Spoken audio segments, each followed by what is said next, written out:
Have you ever lost an important Word or Excel file because you forgot to save it? Don't worry, in this video, I'll show you how to recover unsaved documents in just a few clicks. Let's get started.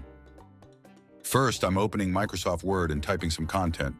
But what happens if I accidentally close it without saving?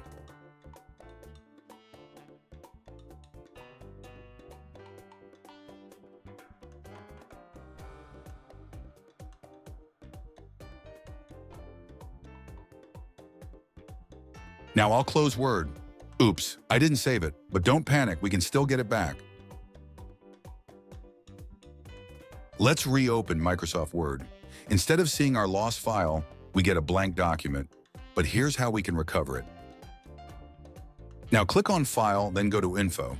From here, select Manage Document, and in the drop-down, choose Recover Unsaved Documents.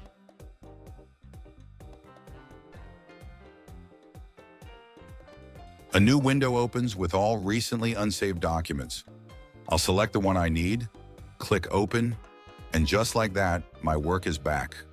And that's how easy it is to recover unsaved files in Word or Excel.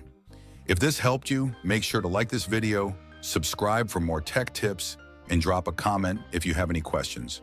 See you in the next video.